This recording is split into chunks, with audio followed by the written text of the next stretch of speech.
Bismillahirrahmanirrahim. Assalamualaikum warahmatullahi wabarakatuh.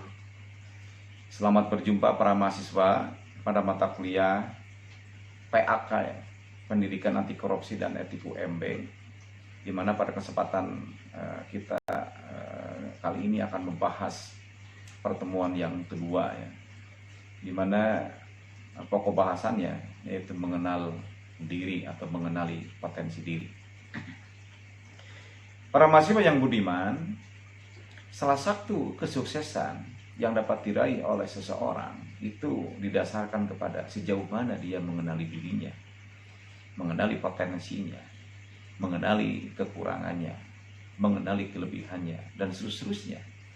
Sehingga dengan cara mengenal diri ini, seseorang dapat meningkatkan kemampuannya untuk mencapai yang disebut dengan sukses.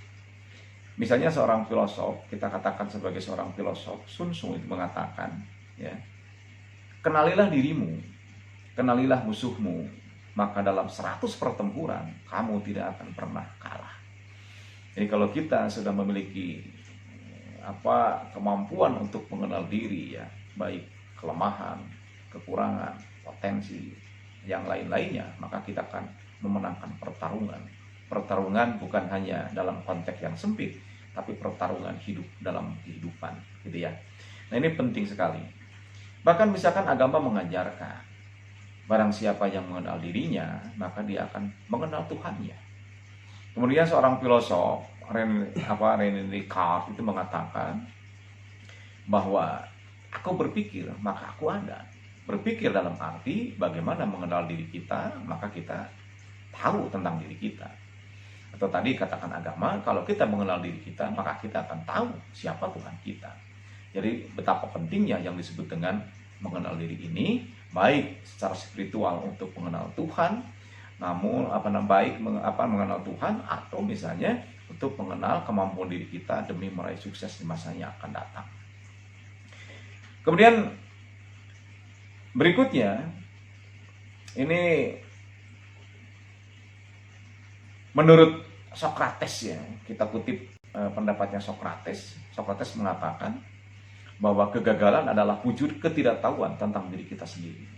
Jadi kata Socrates, itu gagal bukan karena apa-apa, tapi kita tidak mengenal diri kita. Kita gagal karena kita gagal memahami diri kita sendiri. Itu kata Socrates ya.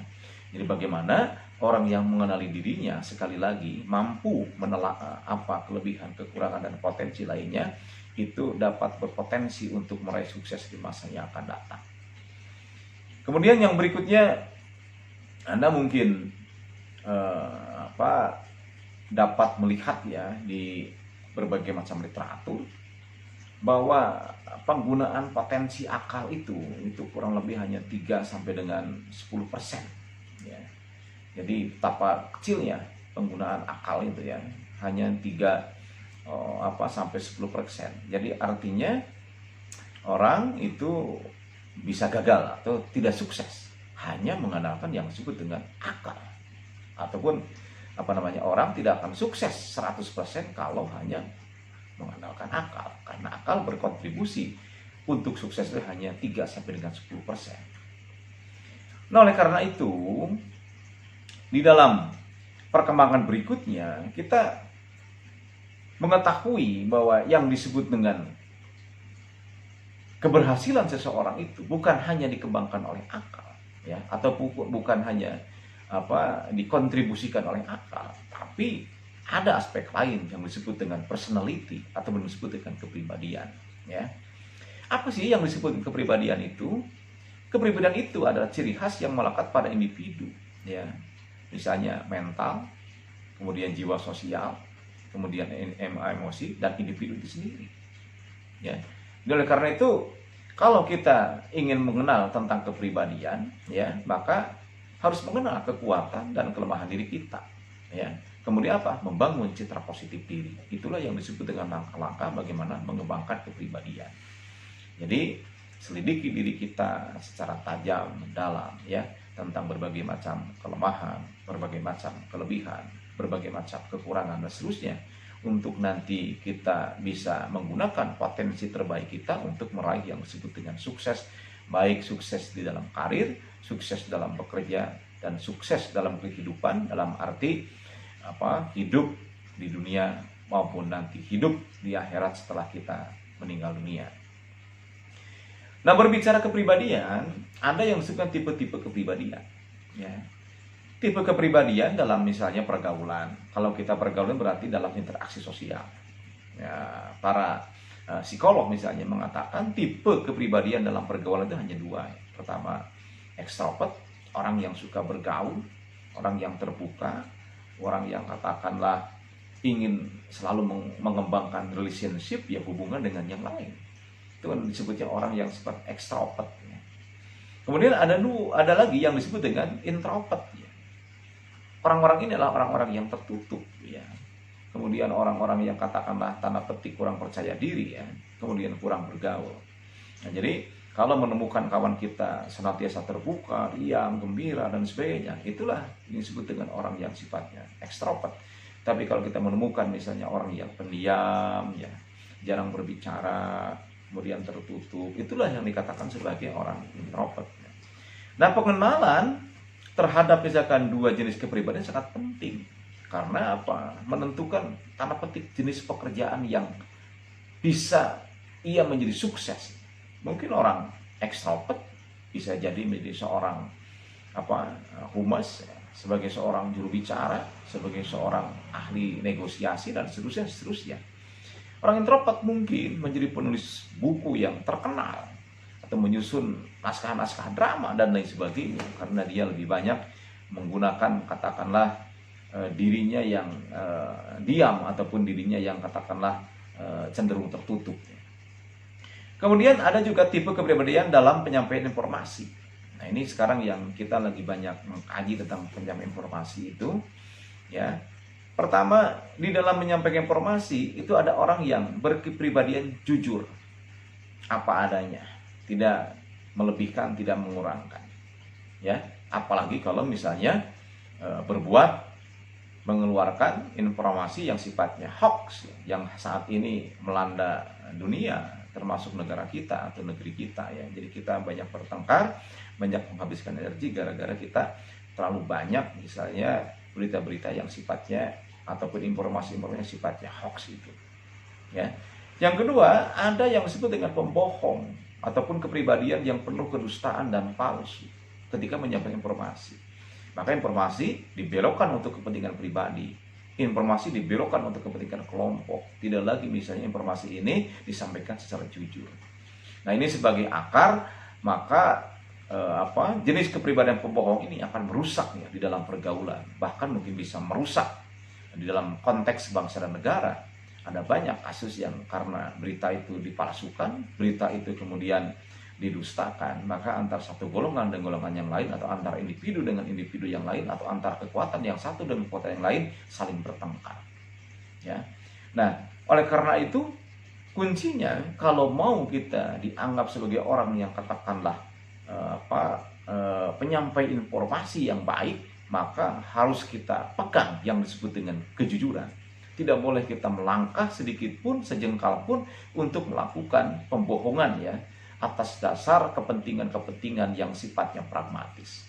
Nah, ini penting bagi kita tentang tipe-tipe kepribadian baik dalam pergaulan maupun di dalam penyampaian informasi. Dan saya pikir sangat relevan dengan perkembangan zaman saat ini, di mana medsos dan lain sebagainya menjadi kekuatan yang sangat besar dalam merubah katakanlah cara berpikir masyarakat. Kemudian para mahasiswa yang budiman, yang berikutnya ada yang disebut dengan tipe kepribadian dalam pribadi, ya. Ya. Ini ada yang disebut dengan ada orang yang bertipe romantis gitu, ya. Sedikit-sedikit mungkin kirim puisi, sedikit-sedikit mungkin kirim bunga. Kemudian sangat dominan cinta dan seterusnya, itu orang-orang romantis ini. Ya, ini mungkin para seniman, ya, tidak seluruhnya, itu banyak yang kemudian romantis, ya. Mungkin Anda juga bisa menjadi orang yang romantis, ya. Kemudian juga ada orang yang punya kepribadian hanya berpikirnya itu tentang seks saja, ya. Prosmi kualitas, ya. Pikirannya seks aja, dikit-dikit dikaitkan dengan seks, dikaitkan dengan sesuatu katakanlah berbau seks. Nah, orang ini juga ada di tengah-tengah kita, ya, baik yang romantis maupun yang katakanlah pikirannya senantiasa seks, itu ada di tengah-tengah kita. Nah, Anda bisa kemudian menakar apa keuntungannya kalau kita berkepribadian romantis. Kemudian juga kita bisa menakar apa misalkan kepentingan ataupun apa keuntungan atau kerugiannya ketika kita berpikiran senantiasa seks, gitu ya. Kemudian tipe kepribadian terhadap pertanggungjawaban. Ya, nah ini terkait dengan misalnya di organisasi dan seterusnya, atau bahkan yang paling kecil di keluarga kita, ya, karena keluarga merupakan unit terkecil ya, dari sebuah organisasi dalam masyarakat, ya. Nah, kalau agak besar mungkin ya organisasi di luar keluarga. Nah, tipe kepribadian terhadap pertanggungjawaban ini itu dibedakan menjadi dua. Yang pertama, bertanggung jawab. Kepribadian atau pribadi yang bertanggung jawab atas apa yang dilakukannya, atas apa yang dikerjakannya.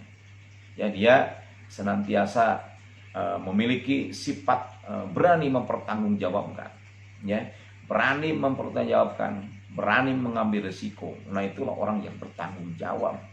Dan ini mungkin cocok bagi seorang pemimpin. Jadi pemimpin itu bukan hanya katakanlah menikmati gajinya saja, tapi berani mengambil keputusan di dalam waktu yang sangat singkat, bahkan dalam situasi yang sulit, tapi dia juga berani untuk mempertanggungjawabkan atas pilihan kebijakannya. Nah, itu yang namanya pemimpin. Gitu ya. Yang kemudian di dalam tipe kepribadian terhadap pertanggungjawaban ini bukan hanya bertanggung jawab atau pribadi yang bertanggung jawab, tapi juga ada pribadi yang namanya pengecut, ya, di mana tidak mau mengambil risiko atas perbuatannya. Dia senantiasa mencari kambing hitam, dia senantiasa menyalahkan orang lain. Nah, ini berbahaya kalau pemimpin misalnya sudah pengecut, dia mengambil kebijakan tapi dia tidak bertanggung jawab. Dia mungkin cari selamat, atau dia mengorbankan orang lain demi apa menyelamatkan dirinya atas dasar kepribadian yang sifatnya pengecut. Jadi kalau misalnya kita memilih pemimpin, memilih misalnya tanda petik imam, ya, maka harus berpikir lebih jauh, lebih panjang, ya. Kita akan memilih atau harus memilih orang ataupun pemimpin yang berkepribadian berani bertanggung jawab. Kemudian tipe kepribadian terhadap karir. Jadi ada juga tipe kepribadian terhadap karir ataupun pekerjaan, ya. Nah, ini ada dua kelompok di dalam pekerjaan. Ada dua kelompok orang. Yang pertama ada sebutkan manajer ataupun pemimpin. Ya, di mana tugas seorang manajer, pemimpin itu harus punya kepribadian mengarahkan pencapaian pada satu tujuan. Jadi pemimpin itu harus punya visi, ya, disebutnya visioner. Jadi bagaimana mengarahkan seluruh sumber daya, baik itu di dalam manajemen itu 6M, ya, man, money, material, method, mesin, kemudian market, itu untuk mencapai yang disebut dengan tujuan organisasi. Nah, inilah yang disebut dengan manajer, pemimpin yang punya kemampuan mengarahkan pencapaian pada satu tujuan, mampu mengarahkan berbagai macam sumber daya manusia ataupun yang lainnya yang bisa digerakkan untuk mencapai tujuan. Tapi juga ada, ya, di dalam organisasi itu bukan hanya pemimpin atau berkepribadian sebagai seorang pemimpin, tapi berkepribadian sebagai seorang staf. Ya. Apa itu? Staf itu kepribadiannya setia, loyal, ya, pekerja yang tekun, ya, mengerjakan sesuatu dengan baik. Nah, itu tipenya tipe staf. Jadi dia tidak bisa menggerakkan, dia tidak mungkin tidak memiliki visi yang besar, ya, tidak punya mimpi yang besar, tapi dia sebagai seorang pekerja yang setia, seorang pekerja yang tekun, seorang pekerja yang baik, ya, dalam menyelesaikan tugas-tugasnya. Nah, itu yang disebut dengan tipe kepribadian terhadap karir, itu disebut dengan staf, ya. Jadi, di manakah Anda berada? Apakah Anda berada sebagai manajer atau pemimpin yang harus memiliki pandangan-pandangan besar, mengarahkan sumber daya organisasi untuk mencapai tujuan, atau Anda berada pada kepribadian dalam konteks staf, di mana Anda harus memiliki yang disebut kesetiaan dalam pekerjaan, ya, kemudian punya ketekunan, kemudian juga mampu mengerjakan sesuatu pekerjaan dengan baik. Jadi rekan sekalian, posisikanlah kita ketika berada di organisasi di mana. Mudah-mudahan kalau para mahasiswa ini menjadi pemimpin adalah pemimpin yang otentik ya, pemimpin yang memiliki mimpi-mimpi besar. Meskipun di satu sisi pemimpin juga harus realistis. Artinya jangan bermimpi sesuatu yang tidak bisa atau mustahil untuk dicapai. Jadi dengan pikirannya yang besar, seorang katakanlah pemimpin sudah memprediksi bahwa apa yang menjadi impiannya itu bisa dilaksanakan dengan sebaik-baiknya atau bisa dicapai dengan cara-cara tertentu. Itulah yang disebut dengan cara mengenal potensi diri. Jadi rekan-rekan sekalian, para mahasiswa yang budiman, salah satu kunci sukses, sekali lagi, salah satu kunci sukses adalah bagaimana kita bisa mengenali diri kita, baik secara jasmani maupun secara rohani. Kita mampu mengenali diri kita, apakah itu kelebihannya maupun kekurangannya. Kekurangannya kita tutup, kemudian kelebihannya kita tingkatkan, sehingga kita bisa meraih sukses. Sukses dunia dan sukses akhirat. Terima kasih, sampai jumpa di sesi lain. Wassalamualaikum warahmatullahi wabarakatuh.